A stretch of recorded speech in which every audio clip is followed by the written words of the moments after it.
Something just happened inside the Indiana Fever, and the rest of the WNBA might not be ready for it. Because in one single interview, they didn't just talk, they exposed everything. 3 major revelations. 3 shifts that completely change how you look at this team.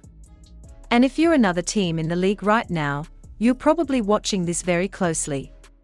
Let's start here. The entire WNBA has quietly been building game plans around stopping just one player, Caitlin Clark. Not slowing her down, not containing her, but completely disrupting her from the moment she touches the ball. We're talking full court pressure. Every possession. Every game. And when head coach Stephanie White finally said it out loud, it confirmed what a lot of people suspected, but didn't fully realize the scale of. This isn't normal defense. This is fear-based strategy. The kind of attention you only give to someone who can completely take over a game by herself. But here's the twist nobody was ready for.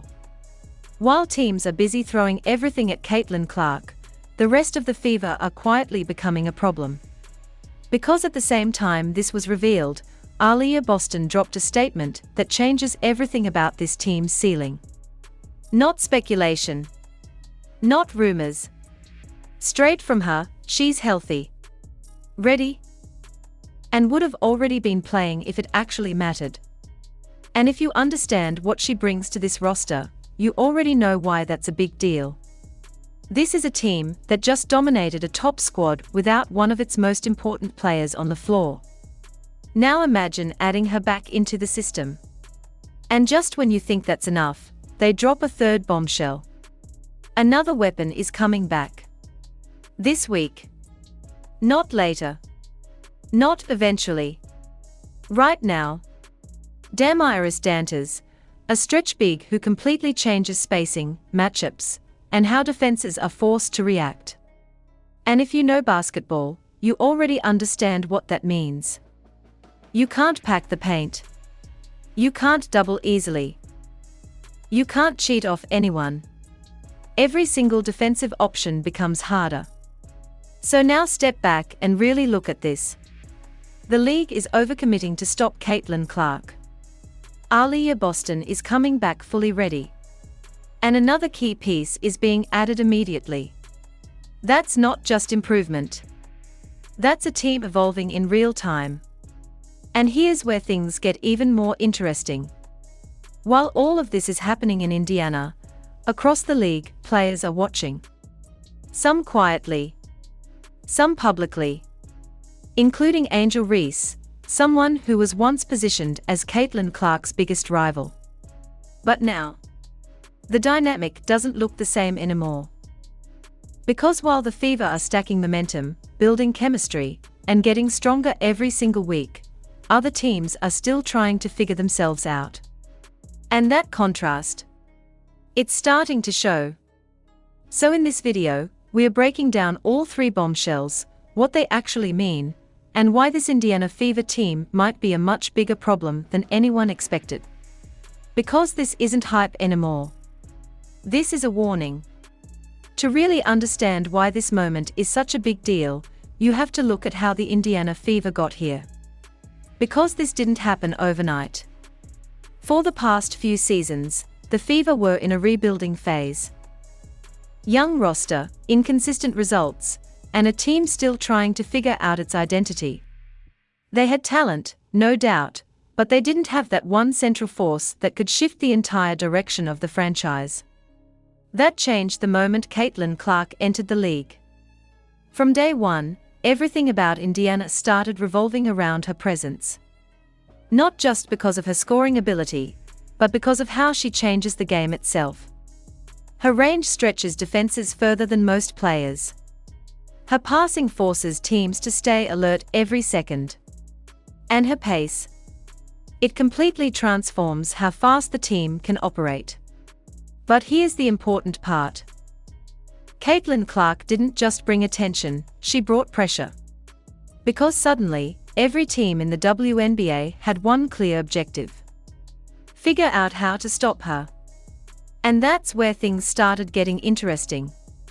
Instead of playing standard defense, teams began adjusting specifically for her. Picking her up early, denying her touches, forcing the ball out of her hands. And while that sounds like a weakness at first, it actually started becoming a strength for Indiana. Because while defenses were focused on Clark, other players began stepping up. That's where Aaliyah Boston comes in. Boston has been one of the most consistent and reliable players on this team. Strong in the paint, dominant on rebounds, and capable of controlling the game from inside. While Clark stretches the floor on the outside, Boston anchors everything on the inside. That balance is what makes this team dangerous. And then you add players like Kelsey Mitchell, a proven scorer, who can take over when defenses shift too far toward Clark. Suddenly, the Fever aren't just a one-player team anymore. They are layered. Multiple scoring options. Different play styles. And a system that's starting to click. Now add coaching into the equation. Head coach Stephanie White has been working on building a structure that actually maximizes all of this talent. Faster pace, more ball movement, better spacing, everything designed to take advantage of the attention Clark draws. And it's starting to show. Even in preseason games, the Fever have looked more organized, more confident, and more explosive. They are not just competing anymore, they are controlling games. But here's the key detail that makes this background even more important. They weren't even at full strength. Aaliyah Boston wasn't playing. Certain rotations weren't fully set. Key pieces were still being managed carefully. And yet, they were still winning. Still dominating. Still improving. That's what changes the conversation. Because now, this isn't just a rebuilding team anymore. This is a team that's starting to look complete. A superstar drawing attention. A strong supporting cast taking advantage of that attention. And a system that's finally coming together at the right time. So when those 3 bombshells dropped in that interview, they didn't come out of nowhere. They were the result of everything building up to this moment. And now the question isn't just can the Fever compete? It's something much bigger. How far can they actually go, once everything clicks at the same time? This is where everything really starts to shift, because the first bombshell didn't come from rumors or speculation, it came directly from inside the team. During that interview, head coach Stephanie White was asked a simple question. What's the biggest difference in how Caitlin Clark is defended now compared to before? And her answer? It confirmed exactly what the entire league has been quietly doing. Teams are guarding her 94 feet. Now if you're not deep into basketball, that might not sound crazy at first. But think about what that actually means. That means the moment Caitlin Clark touches the ball, she's already under pressure. Before she even crosses half court, defenders are on her. Before the offense even starts, she's being forced to work. This isn't normal defense. This is a full commitment strategy designed to do one thing. Make her life as difficult as possible every single possession. And here's the key point. Teams don't do this unless they are scared. Because guarding someone 94 feet requires energy, coordination, and a full defensive focus. You're basically building your entire game plan around stopping one player. And that tells you everything you need to know about how the league views Caitlin Clark right now. She's not just another rookie. She's not just a scorer.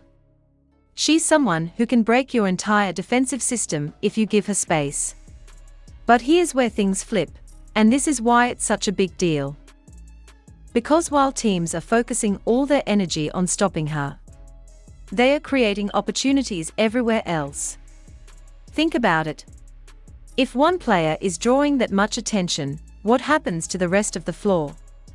More space. More open shots. More freedom for teammates to operate. And that's exactly what the Indiana Fever are starting to take advantage of. We already saw a glimpse of it in that preseason game against the New York Liberty. Caitlin Clark didn't even have a great shooting night. She struggled from the field. But the Fever still dominated. Why? Because all that defensive pressure on Clark opened things up for everyone else. Players like Kelsey Mitchell and the rest of the rotation were able to step in and capitalize. The ball moved faster. The spacing looked better. And suddenly, the offense wasn't predictable anymore. That's the real problem for the league. Because now, defenses are stuck in a lose-lose situation. If you pressure Clark full court, you risk opening up the entire offense. If you back off and give her space, she takes over the game herself. There's no perfect answer. And that's exactly what Stephanie White was hinting at. Her job now isn't just to run plays. It's to find ways to free Clark up within that pressure. Screens, movement, spacing, quick decisions. Everything has to be sharper, faster, and more efficient. But here's the scary part. Caitlin Clark has already dealt with this before. In college, teams tried the exact same strategy. Full court pressure, denying touches, forcing her to work every possession. And she still found ways to dominate. Now she's in the WNBA. With better teammates. And a system that's starting to adjust around her. So when you look at this first bombshell, it's not just about defense. It's about what happens because of that defense. The league is already reacting to her presence. And the Fever are learning how to use that reaction to their advantage. And if they figure that out consistently, this team becomes very hard to stop. If the first bombshell showed how the league is reacting to Caitlin Clark, the second one reveals why the Indiana Fever might be even more dangerous than people expected. Because this one isn't about strategy. It's about availability. And it came directly from Aaliyah Boston herself. Heading into that preseason game against the New York Liberty, Boston didn't play. Naturally, that raised questions. Fans assumed it might be something serious. Maybe she wasn't ready. Maybe there were concerns about her condition. But when she was asked about it, her response was simple and honestly, a little scary for the rest of the league. She said she felt great. And more importantly, she would have played if it were a regular season game. Let that sink in. She wasn't out because she couldn't play. She was out because the team chose to be careful. That's a completely different situation. Because now, instead of worrying about an injury, you're looking at a fully healthy all-star level player, just waiting to step back into the lineup. And here's where it gets even more important. The Fever didn't just survive without her. They dominated. They beat a stacked New York Liberty team, a roster loaded with stars, and they did it convincingly. High scoring, strong pace, confident execution. Without one of their most important players on the floor. That changes everything. Because now the conversation isn't, how good are they with Boston? It becomes, if they are already winning like this without her, what happens when she's back? And that's the real impact of this bombshell. Because Aaliyah Boston isn't just another player you plug into the lineup. She's the interior anchor. She controls rebounds. She sets screens that free up shooters. She gives the team a reliable scoring option inside. And defensively, she protects the paint in ways that completely change how opponents attack. So when she returns, it's not just adding talent. It's restoring balance. Think about the combination. You've got Caitlin Clark stretching defenses from deep. You've got perimeter threats like Kelsey Mitchell attacking open space. And now you add Boston back inside, forcing defenders to respect the paint again. That creates a system where defenses can't focus on just one area. They can't collapse inside. They can't overcommit outside. They have to guard everything. And in basketball, that's when things become really difficult. But there's another layer to this that people are starting to notice. Boston herself mentioned what stood out while she was watching from the bench. The pace. The ball movement. The confidence. She saw a team that already understands how it wants to play. Fast. Aggressive. And unafraid to take shots. And the crazy part? She wasn't even part of that yet. So now you're looking at a situation where the system is working. The players are clicking. And one of the team's best pieces hasn't even been fully integrated into that system yet. That's not just improvement. That's potential waiting to be unlocked. And for the rest of the WNBA, that's the real concern.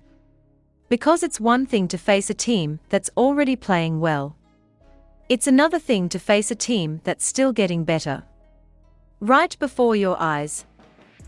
If the first bombshell showed how the league fears Caitlin Clark, and the second proved how dangerous this team becomes with Aaliyah Boston fully healthy, then this third one might be the most underrated, but possibly the most impactful. Because the Indiana Fever aren't just getting better. They are getting deeper. And the name you need to pay attention to here is Iris Dantas. Now if you don't follow closely, you might not immediately understand why her return matters. But once you break it down, it changes everything about how this team can play. Dantas is not a traditional center. She's what you call a stretch big, meaning she can step out and shoot from the perimeter, especially from three-point range. And in today's game, that skill set is extremely valuable. Because it forces defenses to make a choice they don't want to make. If a center can shoot, you can't just park a defender in the paint. You have to respect the outside shot. And the moment that happens, the entire floor opens up. Now think about what that means for this team. You've got Caitlin Clark handling the ball, already drawing full court pressure. You've got perimeter scorers like Kelsey Mitchell ready to attack space. You've got Aaliyah Boston controlling the inside. And now you add Dantas, pulling defenders out of the paint. That creates something every offense wants. Spacing. Real spacing. The kind where driving lanes open up. The kind where help defense becomes risky. The kind where every single player on the floor becomes a threat. And that's exactly what Aaliyah Boston pointed out. She made it clear, having a post player who can shoot like Dantas is a huge advantage. Because it removes limitations. It gives the offense flexibility. It makes everything harder to guard. But here's the part people might be overlooking. This isn't just about one player. This is about depth.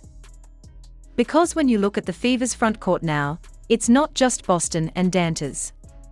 You've got multiple options. Different skill sets. Players who can rotate in and out without the system breaking down. That means fresh legs throughout the game. Different lineup combinations. The ability to adjust depending on the opponent. And in a long season, that matters a lot.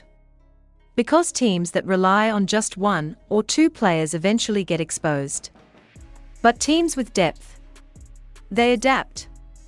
They survive off nights. They stay consistent.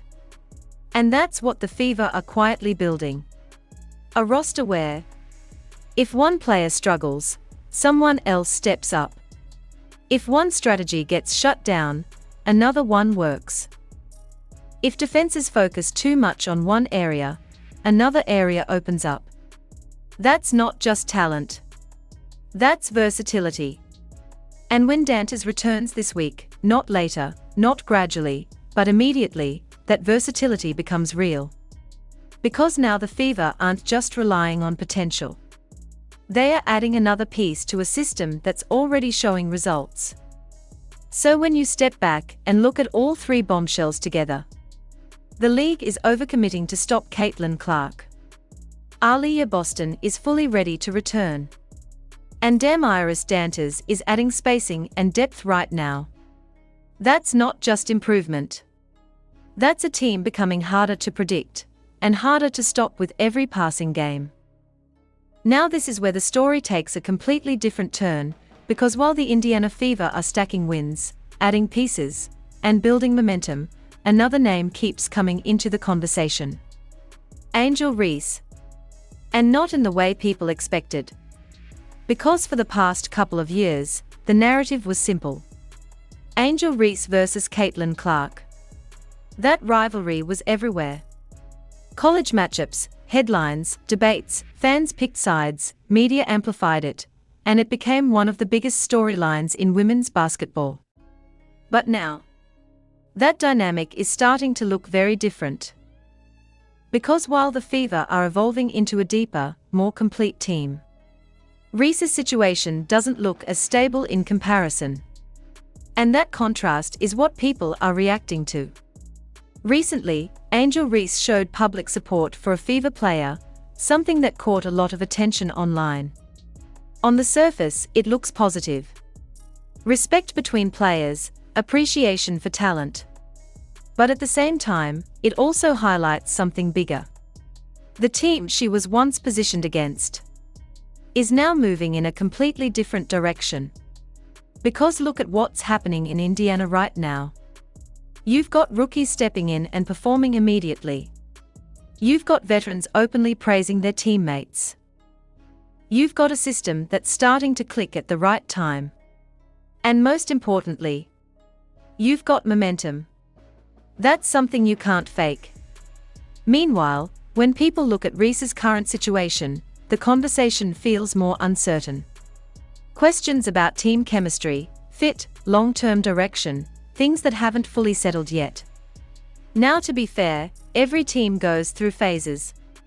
Transitions happen. New environments take time. And none of that automatically means something is wrong. But in sports, perception matters. And right now, the perception is clear. The Fever are rising. And others are still figuring things out. That's where the panic narrative starts coming from. Not because Angel Reese has said anything directly, but because of the gap people are starting to notice. A gap in consistency. A gap in structure. A gap in results. And when a rivalry exists, even unofficially, those gaps get magnified. Because fans don't just compare players. They compare situations. They compare team success. They compare development. They compare direction. And right now, the direction of the Indiana Fever looks very clear. They are building around Caitlin Clark. They are supporting her with strong pieces like Aaliyah Boston.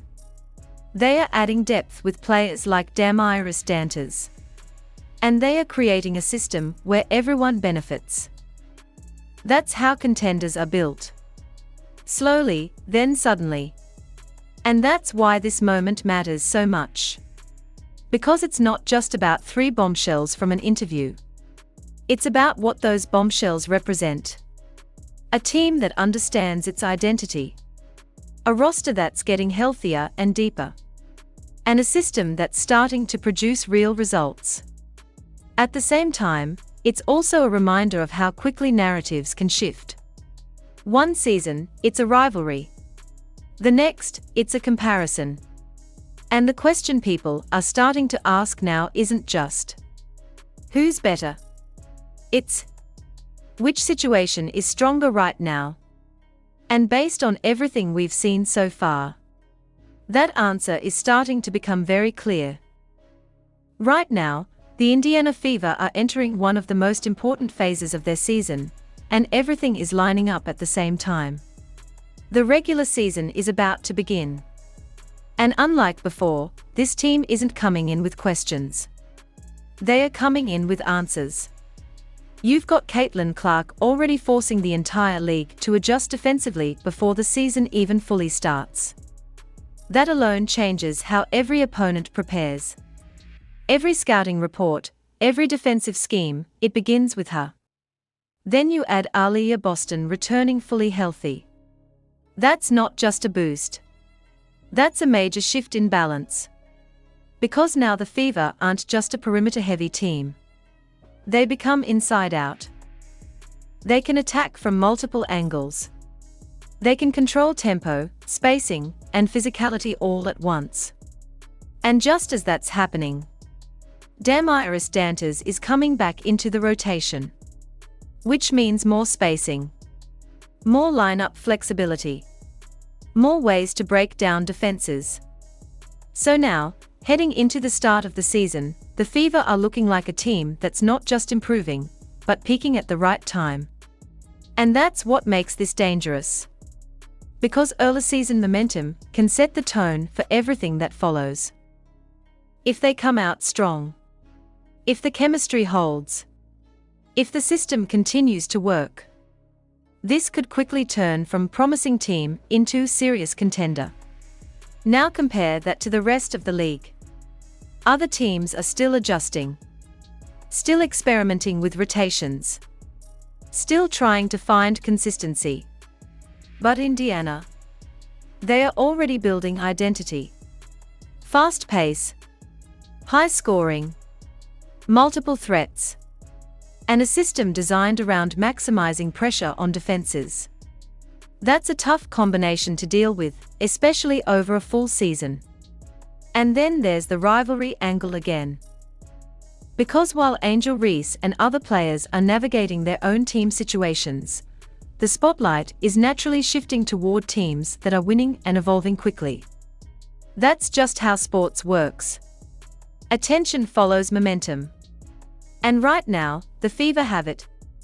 But here's the key question moving forward. Can they sustain it? Because early success is one thing.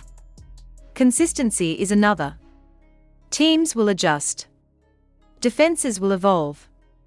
Game plans will become more detailed. And eventually, Indiana will face opponents who are fully prepared for everything they bring. That's when we'll see the real test. Can Caitlin Clark continue to produce under constant pressure? Can Boston dominate consistently after returning? Can the depth, including Dantas, hold up over time? Those are the questions that will define what happens next. But one thing is already clear. This team is not where it was last season. They are faster. They are deeper. And they are far more difficult to game plan against. So as the season begins, all eyes are going to be on Indiana. Not just to see if they win, but to see how far they can actually go. Because if everything we've just broken down holds true, this might be the moment where the Fever stop being a rebuild story and start becoming a real problem for the entire league. So now the question is simple. Are the Indiana Fever actually becoming unstoppable, or is this just early hype before the real tests begin? Because after everything we just broke down, it's hard to ignore what's happening. The league is already adjusting to Caitlin Clark. Aaliyah Boston is coming back fully ready. And the roster is getting deeper, with players like Damiris Dantas stepping in. That's not just improvement. That's momentum building in real time. But I want to hear from you. Do you think the Fever are legit championship contenders this season? Or do you think teams will figure them out once the season really gets going? And what about Angel Reese? Is the gap between her situation and the Fever actually growing? Or is that just the internet overreacting again? Drop your thoughts in the comments below. I'm really curious to see where you stand on this. And if you want more breakdowns like this on Caitlin Clark, the Fever, and everything happening across the WNBA, make sure you like the video, subscribe to the channel, and turn on notifications so you don't miss what's coming next. Because trust me, this season is just getting started.